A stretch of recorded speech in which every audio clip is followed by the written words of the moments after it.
Welcome to For Your Amusement, a theme park podcast that aims to exhaustively evaluate the world's most popular theme park attractions to determine if they are world class. I'm Ryan Bergara. I'm Byron Marin.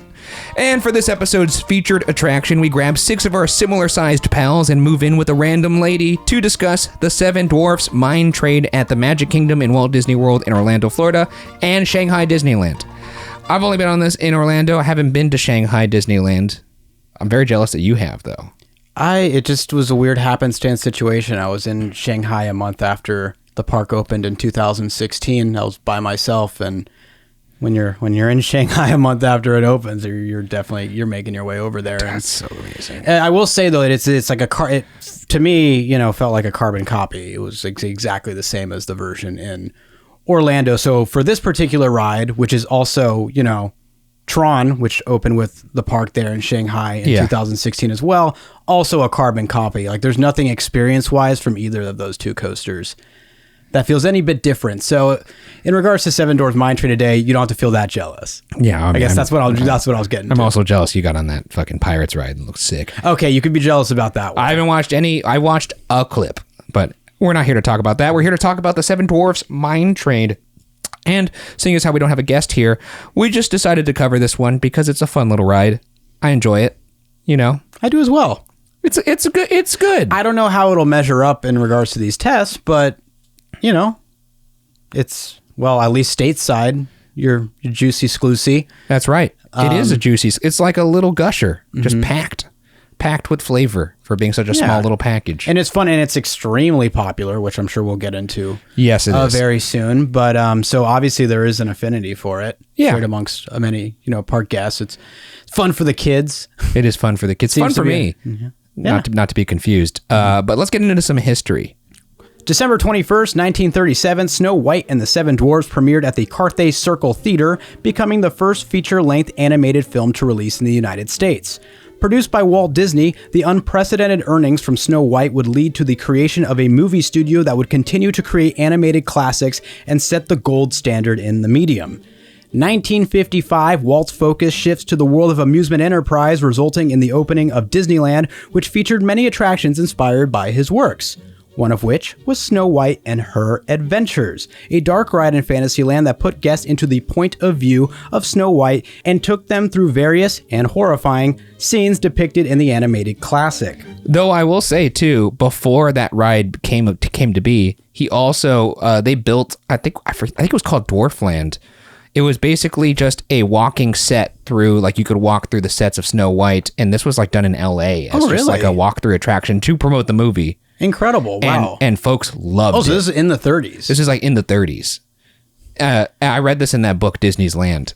Incredible. And people loved the attention to detail. So that might have been some of the seeds for Disneyland even being planted by this movie alone. So yeah, and you don't get those in most documentaries. So. No, you do not. No. Now, fast forward roughly 16 years with the opening of Disney World's Magic Kingdom in 1971, came their own rendition of the dark ride entitled Snow White's Adventures. It's important to note that both of these versions of the ride got a name change. Yes. At different particular points of time to be called Snow White's Scary Adventures. That's because more apt. Snow White's Scary Adventures was kind of a better way to get people ready for what the ride was, because so many families were just thinking they're taking their little kids onto this little wholesome experience, only to have this witch turn around and cackle in your face and create, nightmares that I still occasionally have. Yeah, I mean, I don't know. There's footage of this ride on YouTube. It's like it looks like footage that was ripped from the Blair Witch Project. It's like little handy cam, but it's before time there was night vision, so it's just kind of like a flashlight mounted on this camera. And you see the witch's face illuminated by a spotlight. Not something that I would be stoked to show my child. And specifically the Magic Kingdom version that opened in 1971, it just, based off the footage, they really went for it. Looks horrifying. They went for it. I could only imagine, this actually might be true, Claude Coates, I believe, had a part in this ride. That guy's a cheeky man. It makes no sense. Surprise if Famed so. Imagineer Claude Coates, known for his spookiness. Mm-hmm. Great atmosphere, but yeah, he had a He had a dark spot somewhere in his psyche, I swear. No, that guy's messed up. Now back to Magic Kingdom. Just 2 weeks after the October 1st, 1971 opening of the park and Snow White's adventures came another Fantasyland attraction by the name 20,000 Leagues Under the Sea, a submarine voyage. The ride system for this underwater adventure was introduced in 1959 with Disneyland's submarine voyage, but the theming was changed to reflect the 1959 Disney film that was inspired by the works of Jules Verne. This was basically done because they basically had the land in Fantasyland. They wanted to put the submarine ride in Fantasyland. Doing the submarine voyage as it was in Disneyland wouldn't have really made thematic sense. No, it would not have. So they went with the old, I call it the Verniverse, the steampunk vibe of what, and they have like that in the Nautilus essentially is what you board. And Disney Sea, they have a Jules Verne kind of. They do, yeah. I think it's called Mysterious Island. Ooh, shit. So you get a little more of the Verniverse in there. Sounds like a Netflix show. Something Imagineer Tony Baxter was like really thinking, even like with Disneyland and like Magic Kingdom trying to bring a Jules Verne, but it eventually found its way into Disney Sea. I think it was, what was it called here? It's like Port Discovery or something like that. It was supposed to be. It was supposed to be like an extension of Frontierland, like where the story of Frontierland continued into like a steampunk. It's wild, but anyways, 20,000 Leagues Under the Sea at Magic Kingdom. Despite being adored by guests over its many years of operation, this attraction would close on September 5th, 1994, permanently. This was likely due to its low hourly capacity, in addition to the high maintenance costs. This large plot of land would be used for a meet and greet area called Ariel's Grotto in 1996 and Pooh's Playful Spot from 2005 to 2010. Big fan. Just saying. Never been to it, but big fan. You're a big fan of Pooh's Playful Spot? If you know, you know. You know what? If you know, you know. Meanwhile, just down the path near the Cinderella Castle was Snow White's Scary Adventures, still doing its thing, terrifying guests. Yeah. But not for long, as it would suffer the same fate as 20,000 Leagues, closing permanently on May 31st, 2012 to make way for the Princess Fairy Tale Hall, aka more character meet and greet space. Yeah, I guess when you have kids, it makes sense to have all these meet and greet spots. I don't even recall, though, really standing in line for those when I was a kid. Not enough to warrant an entire building. Like, I kind of like them roaming around out in the wild. But I guess I could see the backdrop. I think it just got too crazy, right? Yeah, and I suppose it would clog up the walkways if you're just having people constantly chasing, like, Goofy. But I wish I could go into Goofy's. And this was around the time. Oh, sorry, what is it? It's Goofy's house. Goofy's house. Well, Goofy has his bounce house, but if like Goofy had like his own house like Mickey, I would much rather go to Goofy's house. Mm-hmm. There'd probably be a lot of liquor in those cabinets. Yeah, there probably would be. Being a theme park sicko takes you all over the world. And when you're using public Wi-Fi, you have to be safe. With NordVPN, I do not have to worry.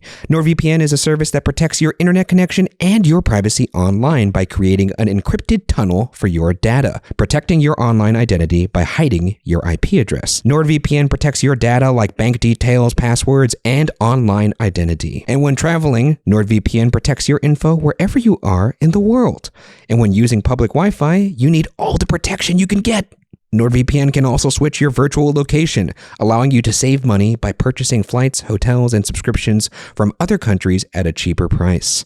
One NordVPN account can be used on up to 6 devices on every major platform: Windows, Android, iOS, macOS, and Linux. So every device your family is taking to the park can be locked down tight. To grab our huge discount off your NordVPN plan, go to nordvpn.com/FYA. Our code will also give you 4 extra months on the 2-year plan. There's no risk with Nord's 30-day money-back guarantee. The link is in the episode description box. But in terms of like the meet and greet space, that was also around the time, or at least for the Princess Fairy Tale Hall. Yeah. That was around the time where Frozen came out. Around that time. Okay. So Elsa was like a huge draw. I don't know if they planned it that way because I think they already had plans of doing the Fairy Tale Hall. The kids love Elsa. And since that came out, I remember seeing like an hour plus wait queue in that building where Snow White used to be. I don't know So if it that's does. worth it. So it does have a draw. Not worth it. Well, not worth it for us. I mean, I'd wait an hour to meet Olaf. You gotta dude. think of the kids. You That know, guy's a or you funny gotta, little you know, snowman. some people want to meet their favorite Disney characters. You know. See Olaf ice skating. Yeah. I'd fucking do it. Okay. There you go. Get a line beer for that one. How about that? Yeah, dude. If I could meet Olaf, I'd be 2 beers deep at least before I met his ass.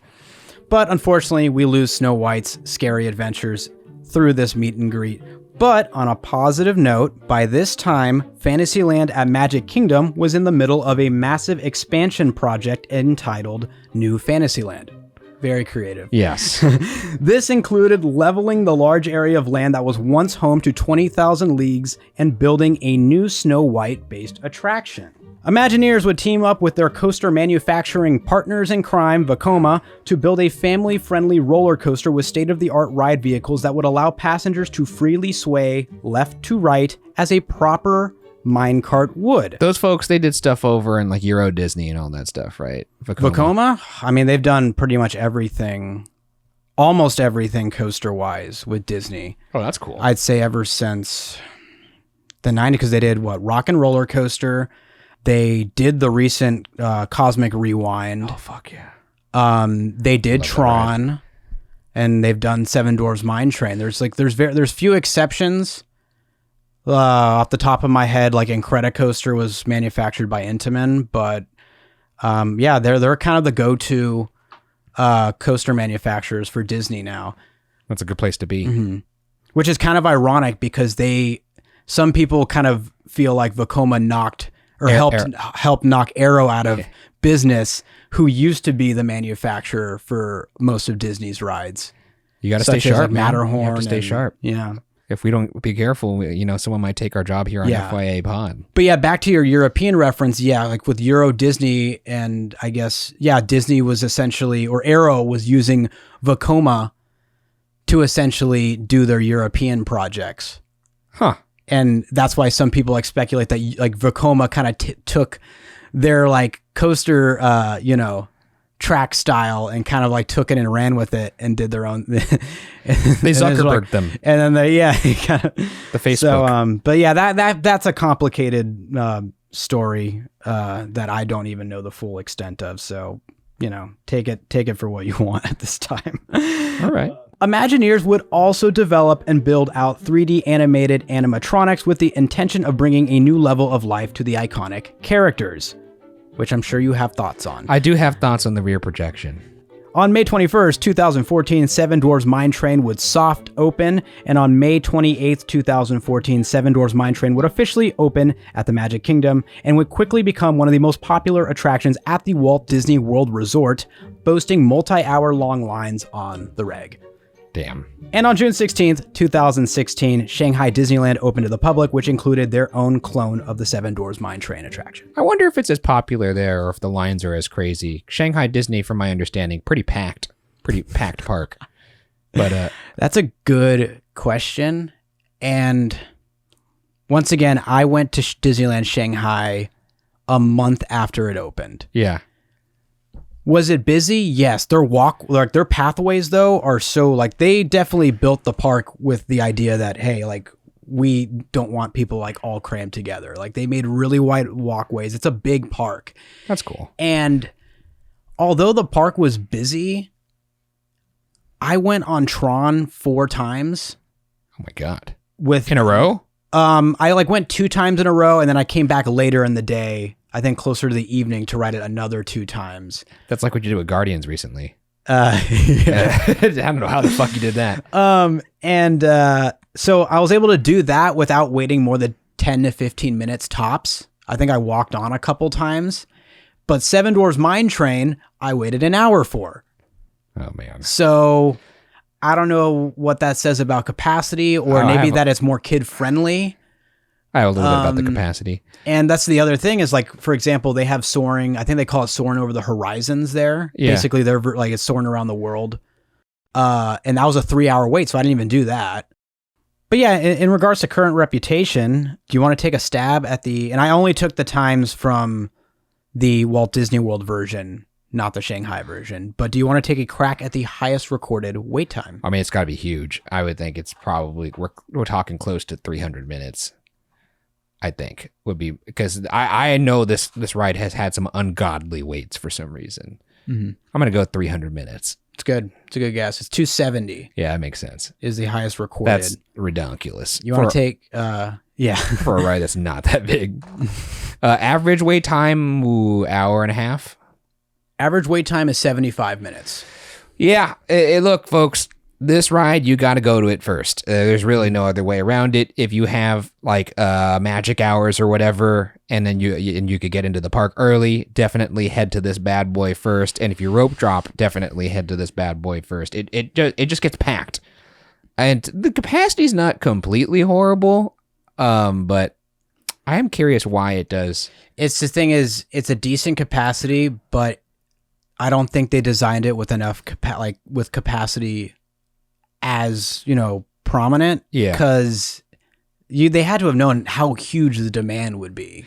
No, I mean, it's one of those things where it's for all ages. Kind of, it's like a family roller coaster, but at the same time has some thrill elements. Yeah, that it's like it's in an area of the park with so much foot traffic. Everyone could pretty much ride it in terms of, in regards to thrill level. And at the time of this recording, Magic Kingdom is the most visited theme park in the entire world. Yeah. So, which still kind of blows my mind. Yeah. I don't think I even have Magic Kingdom in my top 2 in Disney World. Yeah, I mean, I feel like I'm spoiled by Disneyland, and I'm like, oh, well, I'm talking if you had to rank the parks in Disney World, I would probably go Epcot, then Animal Kingdom, then Magic Kingdom, and then. Yeah, but I don't know how much of that is swayed by that I always have Disneyland here. That's true. That's fair. That's fair. Anyways, but I'd say as far as like current reputations, it's an obviously still a very, very popular ride. And then in terms of, I hear all sorts of, I think it really covers the spectrum. Like, I don't feel like people like over the moon about it anymore. I think maybe when it first opened, it had a little more of that because it was just like, it was the new toy. It was really it felt novel that you had like these, fun little swing. The swing's mine fun. Carts. I'm sure, I'm like, if you were to survey a bunch of kids, this might be like one of their favorite rides. Rocks in the sleep like a little baby. It's like, I think it is aesthetically pleasing. I think there's a really funny Poseidon Entertainment video on this, by the way. Where I think I saw the title of that. He can't stand this ride. Said the and you know what? Dwarfs Mine Train is a disaster. You have my full support. I don't know if I go to those lengths, but I think it's still worth a watch. Friend of the pod, Poseidon Entertainment. It's an interesting take. Anyways, let's move on to some fun facts here. The ride length is 3 minutes with a top speed of 34 miles per hour, a capacity of 1,500 riders per hour, and a reported cost of $24,763,432. It's the only ride I've done on this show where there was for some reason, a very exact cost. And how many cents? No cents. Even on the cents. They just left the cents in the tip jar. But $24 million, close to 25. Let's call it 25. Yeah, I mean, that's actually way less expensive than I thought it would be. I agree. I don't know. Because it's a lot of like rock work. And also just like the animatronics were really revolutionary for the time. The ride system was revolutionary. I guess they didn't spend a lot on track. No, they definitely did not spend a lot on track. And on the subject of track, there is only 2,000 feet of track on this ride, which is dwarf-like in the coaster world. Mm-hmm. And that limits the number of coasters that could be on the track at the same time, which then takes capacity quite down. So despite each train holding 20 people, the capacity really suffers because of this tiny little track they have. Do you have the capacity total on there? 1,500 people 1,500 per hour. And that feels like a lot. That feels more theoretical than actual. Because, this is a slow loader for whatever reason. And I wasn't able to find if they have more than one train on a track at the time. I think they might have 2. They should, because they have enough block sections for it. And because there's a little dark ride I do believe section. there is an unload station. And then you have two chain lifts. So the block, if Disney usually designs a lot of their rides to have the block sections to account for that. And block sections being like a part of a roller coaster that allows, like if you're in one block section and then another train is in a different block section, it lets the ride operators know that it's safe to either start another train. So it's basically a way to account for where the trains are. Yeah, and avoid collisions ultimately is the goal. Which, good. It's good that they do that. So if something happens, at the block section in front of it, the sensors can detect it and stop the ride in the previous block section. I can't think of a more goofy way to die than dying on the Seven Dwarfs Mine Train while I'm swaying back and forth like a little baby. Oh, man. Yeah, like... You want to die on, like, Velocicoaster getting launched into the sun. Yeah. One of those hills. Yeah, not because... Dying at 30 miles an hour is rough. It's tough. You probably wouldn't die quickly either. If there's a group who knows the importance of efficiency, it's my FYA listeners. Any minute wasted could mean you're not getting on that world-class attraction you planned your whole trip around. That's why I want to talk about Factor meals. Factor's delicious, ready-to-eat meals make eating better every day easy. Wherever tomorrow takes you, be ready with pre-prepared, chef-crafted, and dietitian-approved meals delivered right to your door. You'll have over 35 different options a week to choose from, including keto, calorie smart, vegan and veggie, and more. And there's even more to enjoy with over 55 nutrition-packed add-ons that help make your weekly meal planning even more delicious. And it couldn't be easier. Fuel up fast with Factor's restaurant-quality meals that are ready to heat and eat whenever you are. And they've done the math. Factor is less expensive than takeout, and every meal is dietitian approved to be nutritious and delicious. Factor is extremely flexible, and that's perfect for folks like us. Maybe I'm at the parks for a week and home the next. With Factor, you can get as much or as little as you need by choosing 6 to 18 meals per week. Plus, you can pause or reschedule your deliveries anytime. To try for yourself, head to factormeals.com/FYA50 and use code FYA50 to get 50% off. That's code FYA50 at factormeals.com/FYA50 to get 50% off. The dwarf cottage in the queue is a faithful recreation of the one seen in the film. It's pretty spectacular. I saw some footage of this recently at night, and I was like, wow, that's really nice. There are 3 interactive elements in the queue, all with little notes from Doc, who is one of the dwarves, and he lets you know how to use these things. One of these interactive elements is this kind of like it's like a line of 12 wooden spigots, which when interrupted by your hand, it'll play a single musical note for each spigot. And when played correctly, you could actually replicate the melody from the film. So I suppose if you are in this line for a long time, which you likely are, you could sit there and just, finger some spigots. Just sit there, get to diddling. Yeah. You know what I'm talking about? I wonder, I haven't tried this, but the next time I go there, I'm going to see if I could play the beat to Funky Town. Worth a shot. Like Towley from South Park. I don't know if it's such a luck of the draw. That's the beat to Funky Town. That's what he says. That's the melody to Funky Town. That's the melody to Funky Town.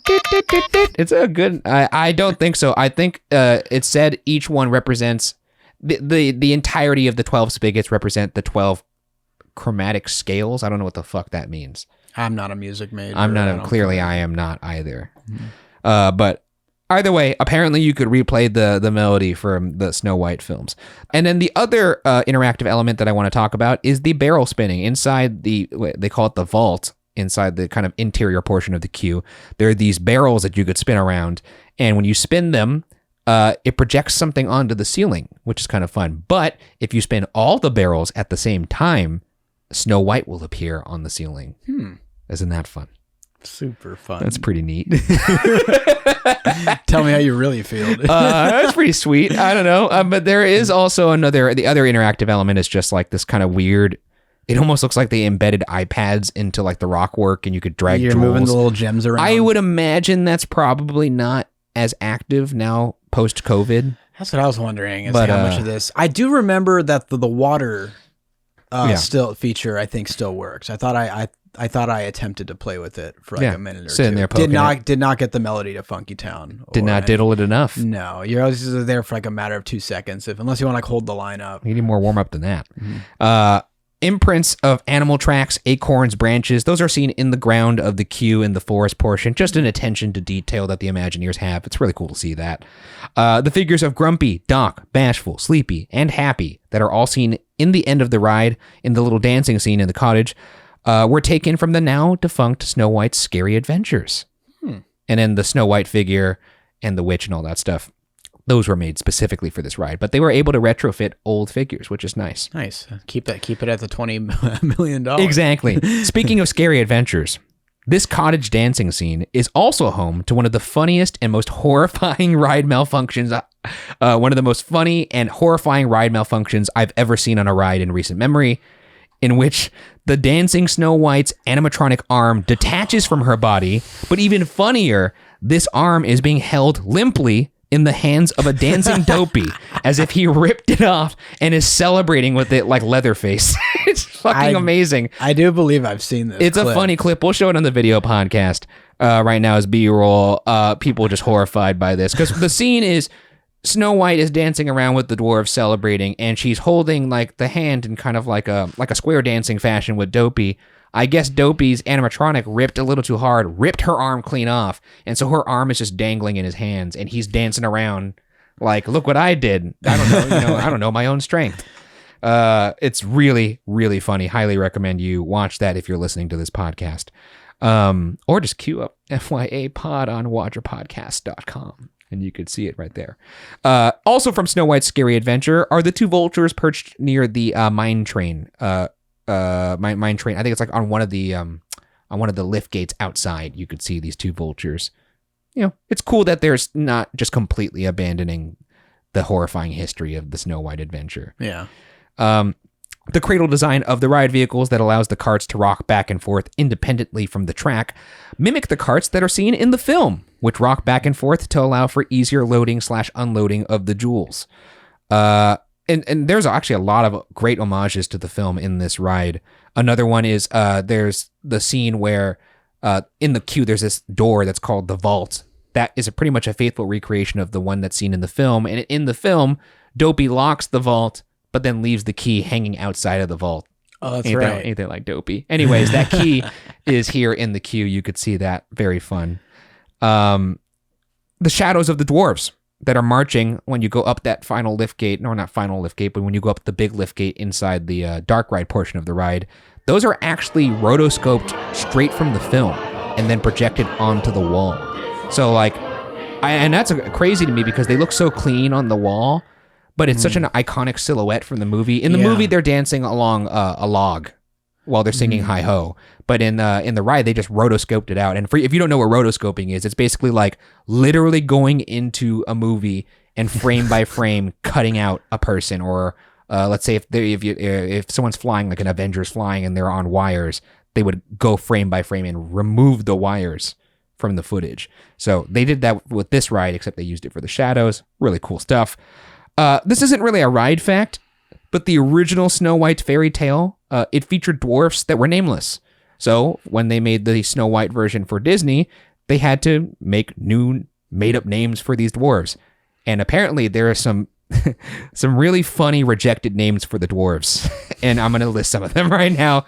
There was Wheezy, there was Jumpy, Sniffy, Burpy, Shorty, Dizzy, and then some of my favorites here, Baldy, Hickey, Tubby, and incredibly Deafy. I'm going to only assume that is a dwarf that cannot hear, and they call him Deafy. Tubby's also really funny. Tubby and Baldy just making fun of these like dwarves' appearance. It's pretty brutal. I'd like to see it. I can't imagine why those are rejected. This ride features rear projection animatronics that project faces onto 3D molds of the characters. I have my opinions on those. I think they work to varying levels of success. This ride also is one of the few rides that has guest footage, in that most rides have like a ride photo, but this one actually has footage of you riding the ride, which is really funny because when I went on this ride with my bachelor party of 10, 30-year-old men, just our faces on this goofy little mine train roller coaster. It was like one of the first rides we did, and just seeing some of my friends not into it at all. Because it's kind of like, it's not like a scream it out kind of roller coaster section. It's kind of like a yay. And this is one of those photo pass moments that like has like a high frame rate like video version, right? Yeah. So you get to see is. We recently went on this with Lizzie Lockard and Shane when we were in there for Ghost Files Live for the Orlando show. Some funny footage of us on that too. Is that? This is original concept. That's Deafy. Matt Rial, our pod producer here, is showing us concept art of Deafy, which for listeners It's pretty much a dwarf holding his hand up to his ear like, what are you saying? Which is kind of sad because he's never going to know what you're saying, at least from the acoustic version of it. But yeah, that's I can't imagine why that didn't make it past the first stage. In the queue, the song that's playing, speaking of not making it past the first stage, is a song that was actually cut from the movie and a sequence. There's actually an animatic made of this sequence. It's a song called Music in Your Soup. We could play a little bit of that right now. You can cheer things up with the zup, zup, zup of the music in your soup. That plays in the queue. It's kind of catchy. But, you know, I get it. It's like this was one of the first big gambles on animation as a feature film. They probably are looking for places to trim. At least like a lot of people at the time were worried about what like watching that much animation. Yeah, which makes would sense. Like do to your like if people would get like sick or like interesting. Or just it wouldn't be like pleasant to watch for like a feature length runtime. Well, they were wrong. I mean, people also didn't think talkies would work. Music in Your Soup, really good name for a title of a song. I feel like if there was a restaurant called Music in Your Soup, I'm in. Tear down, be our guest. I love soup. I love music. If I could have music in my soup, even better. It's like that swimming pool in the Universal. I think it's like the Hard Rock Resort, the hotel that's in Universal Orlando. They play music underwater. That's right. So I imagine this would be something similar. Each of the carts looks slightly different, suggesting the dwarfs built them themselves. Fun little detail there. There's a hidden Mickey in the form of 3 gems above Grumpy's head in the mine, as well as a hidden Oswald the rabbit, which is, if you don't know, that's the guy that predated Mickey before Walt had to change it to Mickey due to copyright reasons. There's a hidden Oswald carved into a ceiling beam as you ascend the lift hill in the mine. You get some sweet Fantasyland views. That's not really a fun fact. It's just, well, I mean, it is a fun fact. You do get some sweet views on this of Fantasyland because every part of this ride is, I guess, what you would call in the show. It's like in the center of Fantasyland, essentially. And so you get some great views. From there, let's move on to first impressions. But before we do that, let's have a word from our sponsors. Okay. And we are back. Moving on to first impressions. Let's just talk about the first time you went on this ride. What did you think of it? Oh, man. I had actually a pretty good first experience on this ride. I don't know if I've ever told you this story. Well, the way you're smirking right now, I'm no. curious. Like I'm just like now I'm like remember like what kind of rocking were you doing in that cart? No. Nothing of that matter. This was the first time I rode it was the first day that it soft opened. So I didn't know, like it wasn't like, I don't know if it was a confirmed thing that I was going to open that day. Yeah. But I had heard stuff about a soft open. Which, by the way, a soft open is just basically a test run where they let the public come in. They won't announce the ride's officially open, but they'll just be like, you could come ride this before we officially open it. Yeah, you'll experience that with some restaurants too. Yeah. Like usually they want to kind of get like the kinks out and like get, before the hard open. Yeah, where they have the real demand, so they don't like announce anything like publicly. But if you're in the know, you're in the know. And this was like back when every resort guest had extended evening hours. So Magic Kingdom was open until 1 a.m. this night. Amazing. And so I was like, well, I heard there's like potentially a soft opening happening like today or tonight. Like, and we moseyed over there, and lo and behold, they had opened the Seven Dwarfs Mine Train. I think we waited about 45 minutes to an hour. Easy wait if you're like excited for That's a soft the thing, opening and of it's a like, ride. Yeah. So I didn't know like much to expect. I was just excited that Magic Kingdom had gotten another roller coaster. It was a night ride. So I have never been on this ride at night. I feel like it would be fun. And yeah, so riding it after midnight too, it feels like, if you're waiting 45, it's like, oh, that just feels like bonus time. So it's like you get waiting 45 minutes to an hour to ride a ride that's not like officially open yet. Definitely kind of sways my thoughts in the direction of like, I had a great first experience on this ride. I didn't know it had like an indoor like scene with the animatronics. So I thought that was super cute. Yeah. When it is at night, it does feel a little more thrilling. I imagine with every roller coaster.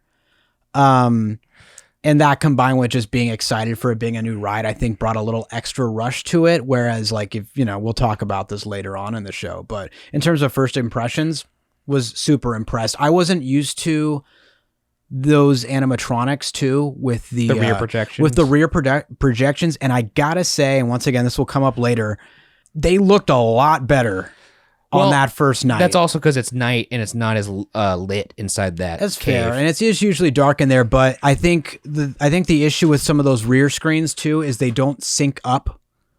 Like over time, I think they lose. Especially when you have like the moving pieces because they're like projecting on the ears, the hands. Like they essentially had taken those animatronics because they had done it with Buzz Lightyear in that pre-show before. I remember that. I forgot about that. Yeah. So this was kind of like the next level of that, but I think everything was just synced up really well. Like the colors seemed to pop better. And once again, I might just be looking at it through a different, first time lens, but I enjoyed those animatronics much more that first time than no, I actually forward. had a similar reaction. The first time I got on this, I wasn't sure what to expect. I knew it was brief. I knew it was a very, very short ride. So I was already mentally prepared for that. Even still, it did still feel pretty short. But I'd been hearing a lot about the animatronics. In fact, how every now and then Disney parks will release like little behind the scenes clips of a piece of technology they're excited about, particularly on a new ride that's coming out. And I remember they did one for the animatronics for this ride, and I got really stoked because on camera they looked really crisp. And I do recall that when I first went on it, those animatronics, the projection was pretty amazing. I think over time, maybe like the projector itself or perhaps like the surface they're projecting on gets a little dull. Yeah, it feels like a little like washed or faded. Because I watched that same clip this morning and I'm like, see, they did look good. They looked pretty damn good. But now they kind of look more like the Lightning McQueen projection of his mouth on Radio Which Springs. did predate this ride. This projection's awful. But yeah, I mean, I enjoyed this ride the first time I got on it. I thought it was very fun. Anyways, let's get into the good and the bad. What are the good and bad things about this ride? And let's just start with some good here. The good. I don't know why I wrote this here, but I wrote seeing that lady go full Jabba the Hutt. It's because I forgot. I don't know why I put this in the good and the bad. This has nothing to do with the ride. But the last time Byron and I went to Disney World, it was with Shane and Lizzie, like I said, for the Ghost Files live tour. We got there early and we pretty much ran over to Seven Dwarfs Mine Train, and people are trying to get in. And there was this lady in front of us on a rascal scooter, and she was trying to get in through the front entrance. And the cast member was very kindly trying to explain to her, hey, there's a different entrance for you. You could go through the back. And she was not having it, not realizing he was trying to help her, and was very rude to him. And so she just zoomed past him on her rascal, and he kind of looked at me and was like, whatever. And I was like, kind of like, that sucks. I'm sorry you had to deal with that kind of thing. And we turn the corner and I see the lady again, and she is now tangled in one of the line ropes, the ropes that are in the queue, and it is stuck under her chin on her neck. And she is like, like Jabba the Hutt being strangled by that chain by Princess Leia. And I gotta say, one of the more satisfying things I've ever seen in a Disney park. treat your cast members right. It was instant justice. It was just like, hey, that was kind of rude. Yeah. I wish she would have some kind of, some punishment or repercussions for that kind of action. And I turned the corner, and then she's like, and you don't even have the excuse of it's been a long day, it's been really hot. It was the beginning of the day. She wasn't having it, and her family was trying to get her to off the rope, but for whatever reason, the signals that were the brain waves that were trying to tell her like foot to get off the gas pedal weren't working. So she was just flooring it continuously into this rope while the family's like, oh my God. And then we just kind of like walked around and we're like, all right, see you guys later. But that was also why the cast member was trying to get her to go through the other entrance so things like that wouldn't happen. Very funny. That has nothing to do with why this ride is good or bad, but it sure warmed my evil little heart. Anyways, the ride system, big fan of the ride system. Really novel. I guess this is the first time that they've managed to make a ride system swing back and forth like that. There are coasters out there predating it that had like spinning features. And Yeah. whatnot, but just to have this kind of like subtle like sway. Yeah, and I also like that it had like a thematic link to it too. Like the True. fact that the carts did this in the film and now they do it on the ride. Yeah. They didn't just do it for the fuck of it. They actually had some thought behind it, and I think it like really elevates what would otherwise be a very kiddie like coaster. But it gives you a little juice on some of these turns, which I really enjoy. Yeah. I also did not know about it when I first got on this ride. So when I first turned that corner, I was like, whoa! It's like this really fun little pirate ship moment. Did you know about this ride system before? I did, unfortunately. Ah, damn. That's the problem about being a coaster nerd is You know. some stuff seeps through. Were you And, looking up patents and stuff like that, or? I don't think like patents. I was probably like on Screamscape at the time. I remember Screamscape. Yeah, I think They're still around, right? I don't think I saw photos of it, but I remember like hearing that it was gonna, or like reading about how it was gonna sway. Yeah, I think they are still around. Oh, that's great. They had great Halloween Horror Nights coverage. Anyways, makes the most of a small footprint. Another good I wrote there. It's not that big of an area, but I really do think it's economic in its use of space, especially since the queue's pretty built out. Like that outdoor cottage is True. impressive. The dark ride portion, I love it. It's really cute. It's a really well executed, colorful, vibrant little dark scene, and I love seeing our guys. You know, we have Dopey putting the gems on his eyes. We have Sleepy doing his thing, sleeping in a minecart, and then we get to the point of the Heigh Ho. They really do a great job of making this feel like a moment. Yeah. Because they could have just like had you go through this mine train scene and then just been playing that in the background. But what happens is Doc is like getting you ready to go up this lift hill. And then I think he hits an anvil, or one of the other dwarfs hits an anvil. And it's like that ding, ding, ding, ding. Yeah. And then it starts with a nice little Heigh Ho. That's right, because they're singing the other song Yes, they are. to start. So it's how they transition. They're singing from that we dig, dig, dig, dig, yeah. dig, dig, dig. So the fact that they packed two like big moments, Two big songs into one quick show scene. It's great. And the Heigh Ho precursor really does get you stoked. I'm not really the biggest fan of that song, but when I first got on this ride and that anvil hit happens, it was like Pavlovian. Like it woke me up in a very kind of like subliminal way. Like I was like, I got taken back to childhood, and I remember like, hey, the song kind of kicks ass. It kind of goes. And yeah, it really is fun and thrilling going up that lift gate, seeing the shadows of the dwarves singing along to Heigh Ho. A banger. It's a banger. I don't know if that's a hot take, but I think it's a banger. And the drop out of that show scene of the mine, whatever, it's pretty good. You get like a little mini drop at first. Yeah, it's pretty decent. Right into like a nice little turn there.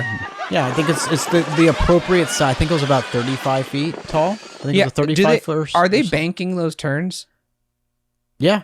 And so They bank the turn after the drop. and then It the swoops you. Yeah. well, the turns also, along with the swaying motion of the mine carts. yeah. are So you really get fun. you get a little extra.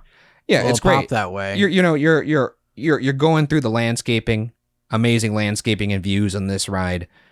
I really wish I could have gotten on this at night, but it's just such a tough thing to get on at night. That is, yeah, because the like. Well, unless you're there for the late evening hours. Like yeah, the, you gotta have. Well, nowadays you have to be a deluxe.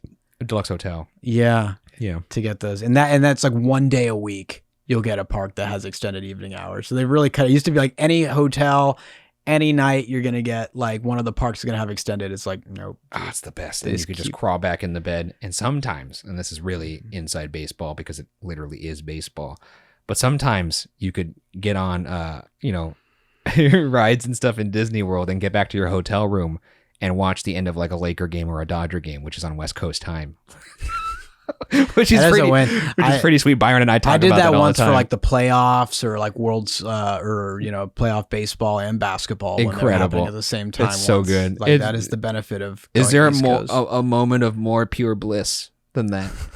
getting on some rides and then going back to the Disney World hotel hotel. bed. They have the TV playing the like check-in music or like montage that they have the promotional stuff that's on TV. You snuggle up in bed in those nice cold comfy cheap Oh, we sheets. did. We did the game once at the bar at the Contemporary before going to bed once. That's right. Yeah, that you was and I magical. We were 'cause, at like, the monorail bar. just casually cruising by in the background. It was or watching beautiful. the game. Just a beautiful moment with your bro. You know, my wife was upstairs in our hotel room sleeping. He's like, "You boys have fun now." I don't know why her voice sounded like Jessie from Toy Story, but she did not. She does not sound like that. Anyways, last couple goods here. We have the funny dancing with some classic yodeling coming from the dwarfs. The scene is spectacular, even when Dopey doesn't rip off Snow White's arm. It's really it's a fun little scene of them dancing around. I wish I could have been there live though for the arm rip. Oh, could you imagine just seeing Dopey rip the arm off of Snow White? Because the footage that exists, it's the after the fact.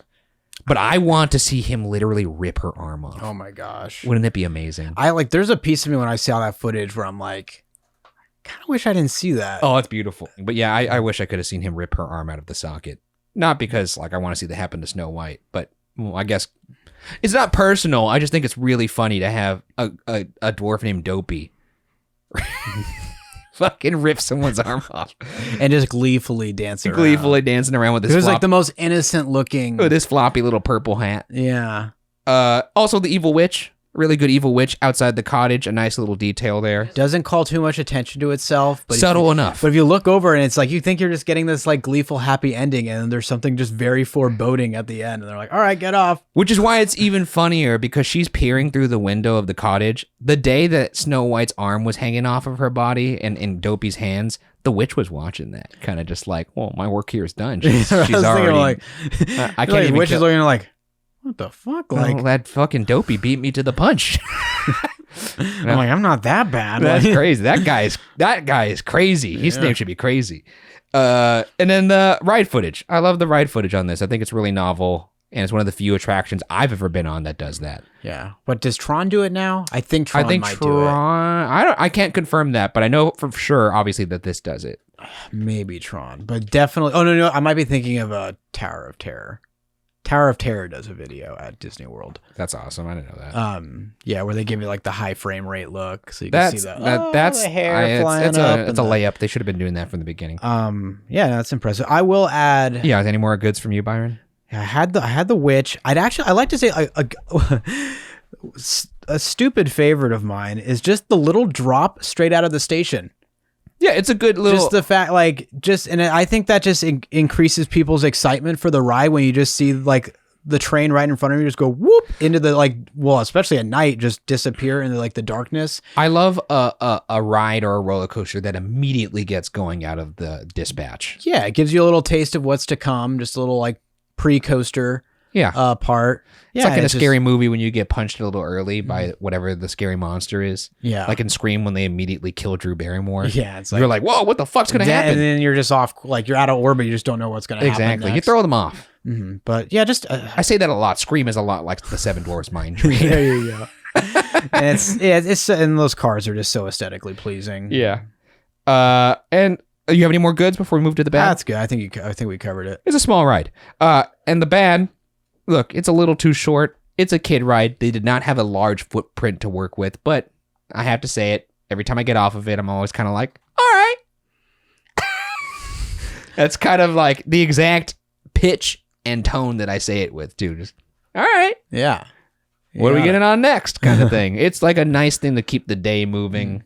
But if I had waited like a long time, as sweet as spinning those barrels are in the queue, I don't know if that's going to satisfy pretty me. much always waiting a long time for this ride. But I will say, based on my experience last time I was at Disney World, this is a bad actually, is that it said 45 minutes. And, you know, my girlfriend had never been on it. She'd never been to Disney World before. And so I'm like, oh, we got like 45 minutes is actually not bad for Seven Dwarfs Mine Train. Let's make it happen.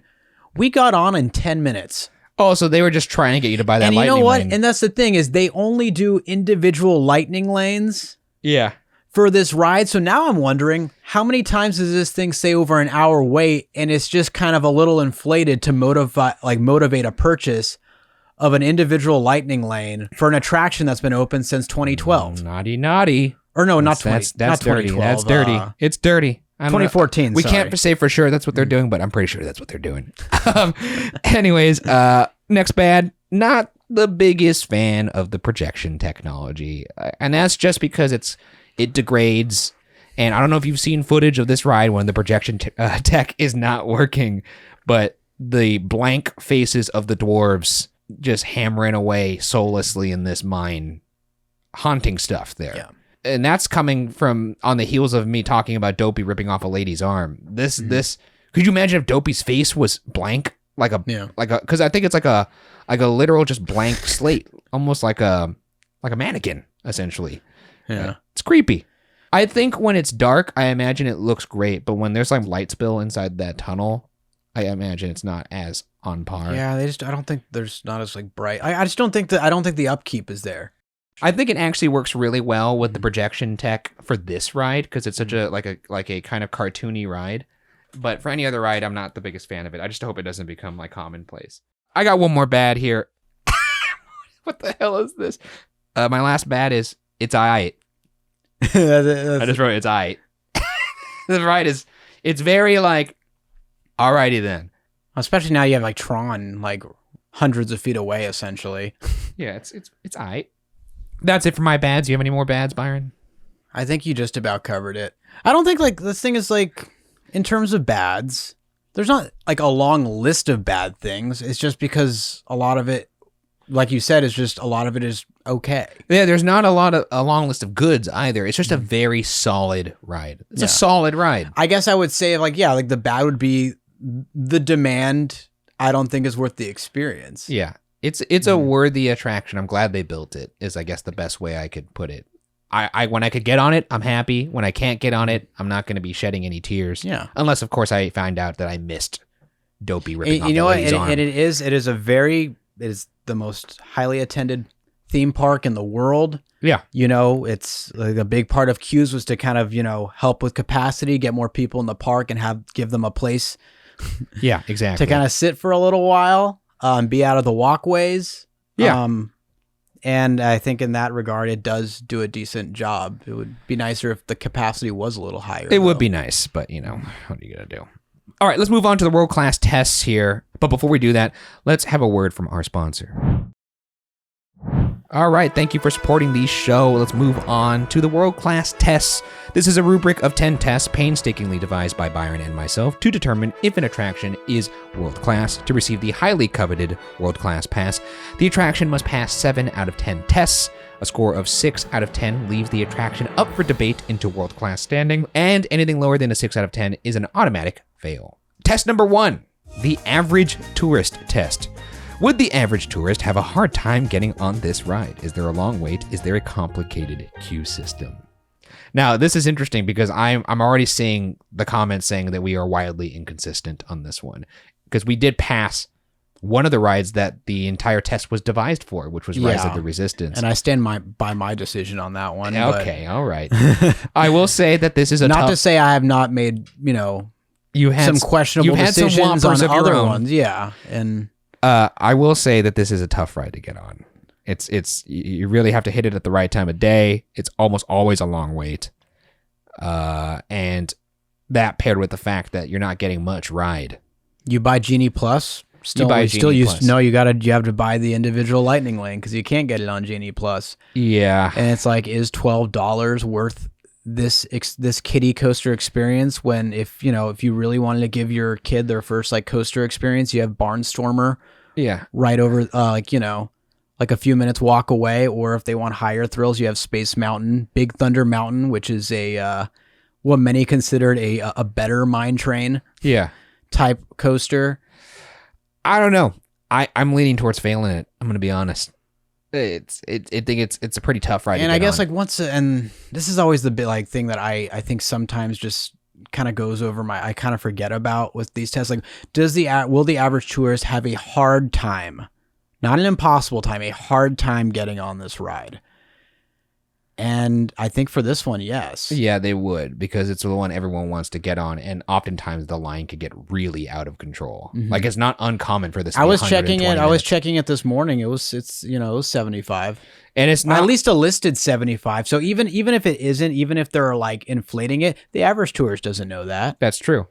And I have seen it at 120 quite often. So I'm gonna fail it. I think it's a fail. Yeah. And then if you were really on the fence about it, and like, I guess this is something worth considering for future rides is, I mean, how accessible are those? How big are those little mine cars? Like how accessible is this ride? If like you were really on the fence with certain attractions and you like wanted to bring accessibility into play for the average tourist test. Like That's true. They seem fairly small because it's a small ride. So yeah. I can. So I feel like there might be some limitations there. So I but feel regardless, I think it's a fail. We're gonna get some folks saying like, there's Rise of the Resistance past, and that often has a long wait, and that's fair, I suppose. Yeah, or Rise of the Resistance closes early without announcing it, which they do. I just gotta say they do. Hey, do look, that. we are going to have an amendment podcast at some point where we start going back and auditing all of our stuff. It'll be fun. We need when more you're not content. in the heat of the moment with under the gun. Sometimes people may go along with certain things that they wouldn't if they had their better judgment. Hey, but with that's them. part of the fun of having guests on. They That's get to true. fight for the attraction's They get to honor. really sway, and I'm easily swayed. Anyways, that's 0 for 1. Test number 2, the Leslie Stahl test. Would you be willing to wait 60 minutes for this attraction if you've already been on it at least once? I'm not willing to wait 60 minutes I am not. to ride on I this am not again. either. TBH. No, I think it's worth 30. I'd wait 30. 30 is good. And yeah, I mean, as much as I want to see Snow White emerge from some barrels, I don't think I'm gonna be, spinning those bad boys for Yeah. 60 minutes. Yeah. Though, Getting my pretty germs sweet that all I could over maybe play everything. the beat to Funky Town. I'm just saying. It's gonna happen now. That'd be great. Anyways, that is 0 for 2. That's a fail. Oof. Ooh, that's not a rocky start here. Moving on to test number 3, the smartphone test. Does the queue of this ride have enough to keep you off of your phone? It's quite literally designed to keep you off of your phone. In fact, one of the interactive elements mimics a phone.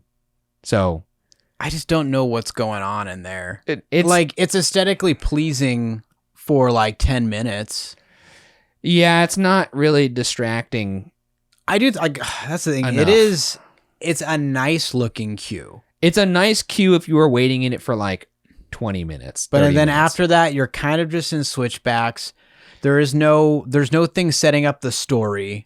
All you have is like a little animation thing of like Doc showing you how to get into the mine car, right? Yeah, and even like the interactive elements aren't like jump out at you amazing. I'm not the biggest fan of the interactive elements in queue lines anyway, when it's a little too gamey for me. Yeah. I like much more just leaning into the storytelling. Yeah. I appreciate the effort. But I wouldn't say it's a bad queue, but it's not a type. I don't think it's got enough to keep me off my phone. especially when you consider it's a 90-minute wait usually. Yeah. I guess I'm gonna have to fail it, I guess. That's 0 for 3. Holy shit.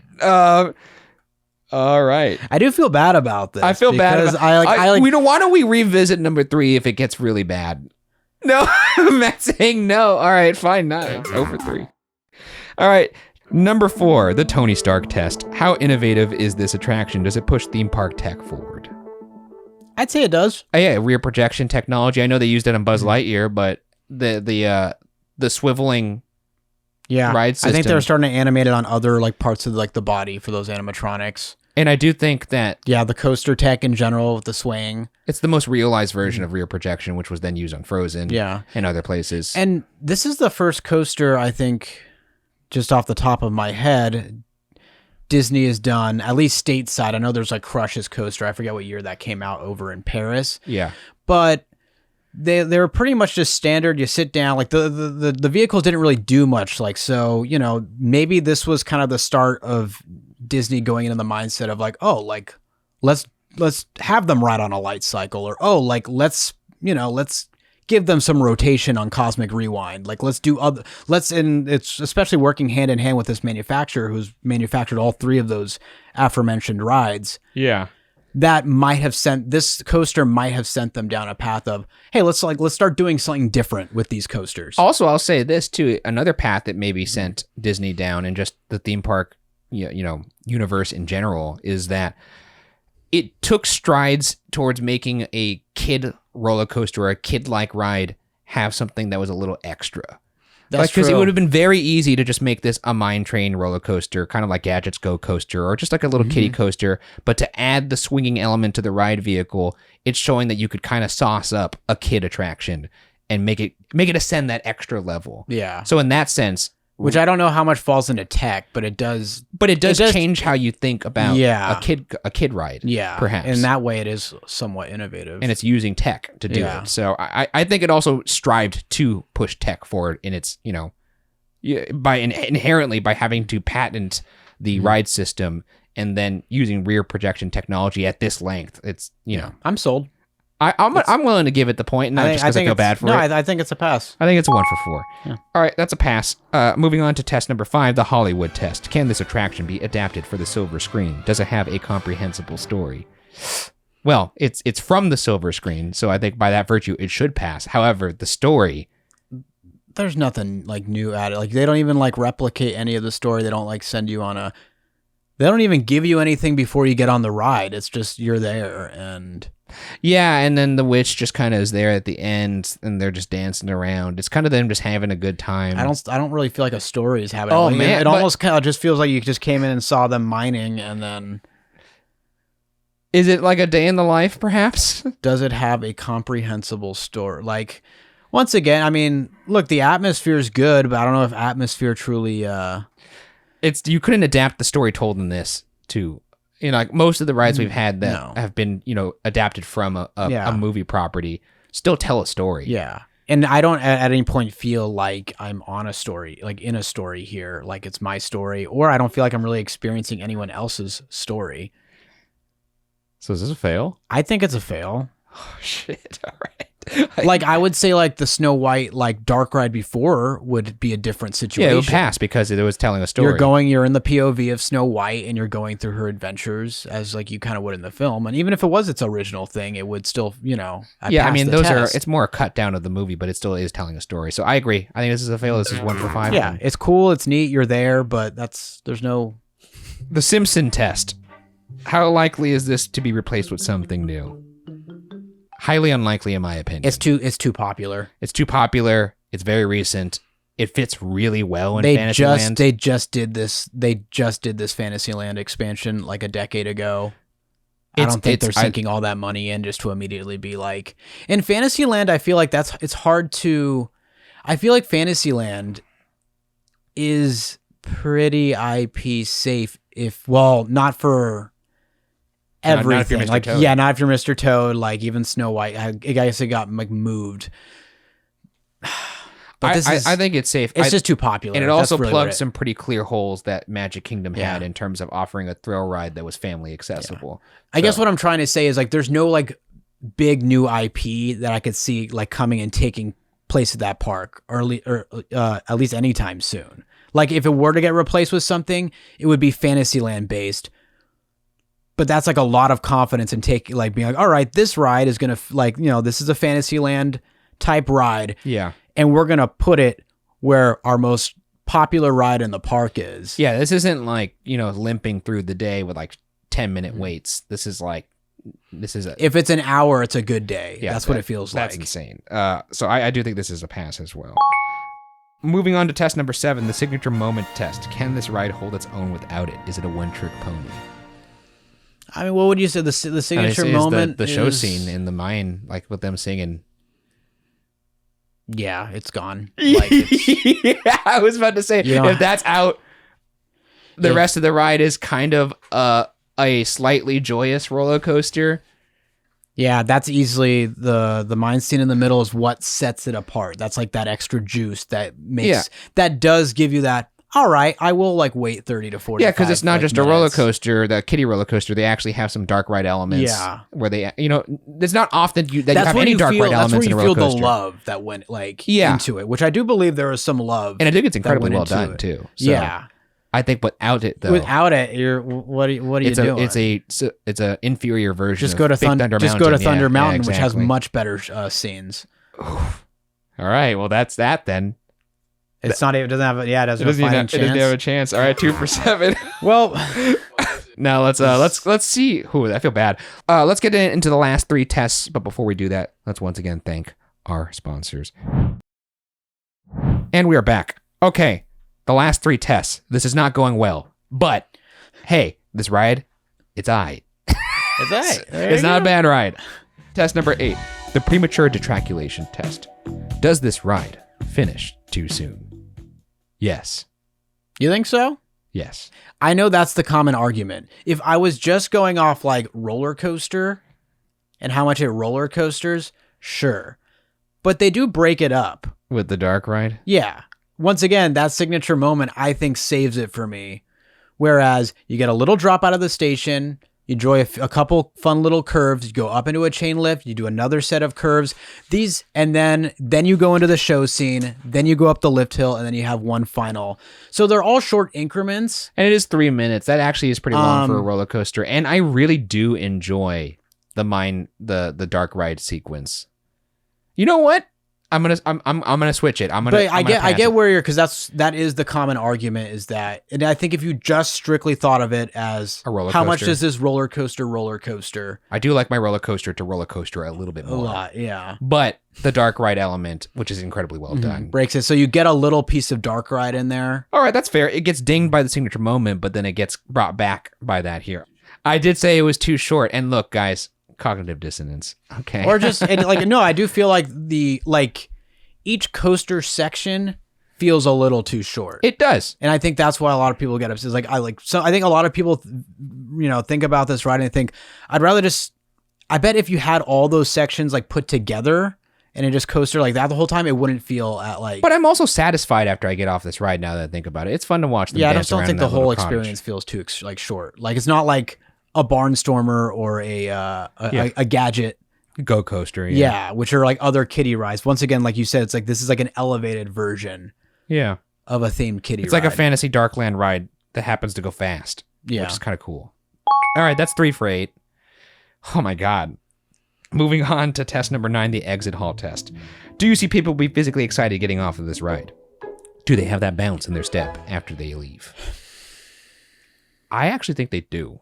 That's the thing, is I see people physically excited. Well, kids in particular, when they get on this ride, are stoked. I don't, but if we were going to go like by the book of do you see people physically excited, I would say I see a lot of people physically excited, and maybe that is like the age range and maybe not collectively amongst like adults. I don't know. When I get on it now, I'm still like, I'm happy I went on that. I had bounced the first time I went on it, me but too. that was like swayed by the... It's fun. Well, we were swayed by the sway. Yeah. I actually think it's a fun ride. I don't think I'd be super stoked getting off of this if I waited an hour and a half, but if we're just going off the ride itself, I enjoy getting on this ride. And for what this ride was designed for, like the target like audience of what this ride was designed for, yeah, it crushed it. I mean, why would it have a 75-minute wait every single day? Well, here's another thing too. I just went... And we recorded a podcast recently that also I talked about this experience. But I took my nephews to Universal Studios Hollywood. One of them is 3, one of them is 6. And the 3-year-old, I was like, damn, I really can't get on a lot of rides with this guy. And especially ones that I know he's going to not be frightened by. And so when we got on the Flight of the Hippogriff, I was pretty nervous about that. And he made it. It was his first roller coaster, and he had a pretty decent time. I think he would be stoked by this ride. And any ride where you could get on with your kids as a dad, you're probably going to be having a good time, especially if they have that bounce, you're going to have that bounce. So I actually think you could pass this. I agree. I don't think the wait time average would be as high as it was if nobody was going on it again and choosing to wait that wait, which means I think there's a lot of like kids with their parents, like Baby the Dragon, they just like love this ride. Well, moving on to test number 10, the fine wine test. Has this ride aged well? Has your opinion of the attraction appreciated or depreciated since you first experienced it? Or if it's a new ride, do you think it's going to age well? A short answer, no. I hate to say it. I mean, like technologically speaking, the projections haven't held up well on the animatronics. And then just from an experience, like I still have fun on it, but like nothing's gonna match that first go I had experiencing for the first time. But then again, like I like big roller coasters that do bigger things, I guess. Or if they are themed, that's the thing is like Disneyland. You sounded like a toddler. I like big roller coasters that do big things. Just wanna have fun and hit dingers. You know? Yeah. I don't know because I still feel about it. I feel like it's a very pleasant ride, and I do think I never thought about it through the framing of this is basically just a Fantasyland dark ride that happens to go fast. And when I look at it through that, I do think it's aged well in my head because I never thought about it like that. So I am willing to pass this one. I'm not, but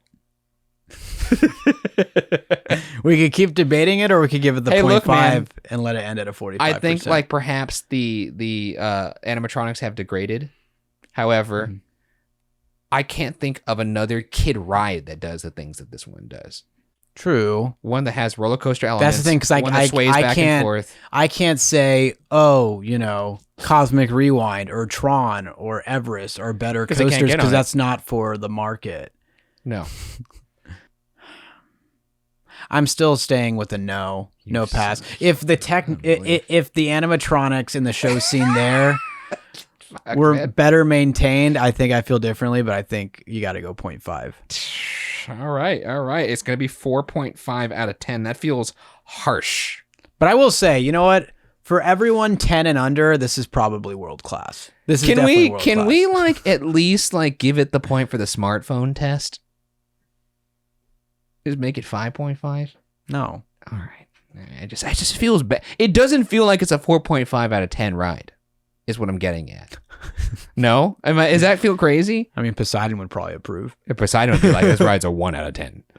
1 for the one arm that fell off Snow White. But I really think it's a world-class kiddie ride in that sense. But judged through adult metrics, it's probably not.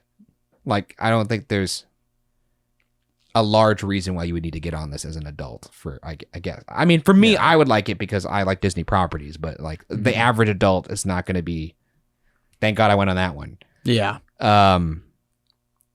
Okay. And I mean, that could be subject to change. Like over the years, maybe it does become easier to get on. Maybe. Well, we're going to end it there. Or maybe they will upkeep, they'll give it some love in that show scene again, and I could change my. So there are points on the table. Well, they're not going to add any more track. They're not going to add any more track, but that does it for today. Then we're going to wrap it up right there. This unfortunately is a fail, and it comes in at 4.5 out of 10. Thank you for listening and watching. For your amusement, if you're listening to this, make sure you subscribe and rate the podcast 5 stars. And if you are watching, please subscribe to the channel over at youtube.com/watcherpodcasts and follow at FYAPod on all the socials, as well as myself at Ryan Bergara on Instagram and at Ryan S. Bergara on Twix. And Byron is at Byron A. Marin on all the socials. Hey, look, I don't know. This one ended up a little different than I thought it would. If you're mad at us in the comments, maybe I'm mad at me too. I have no idea. But at least you feel something, right? Maybe I'm just trying to get those wait times down for my next visit. Okay. All right. See you guys later. Bye. Bye.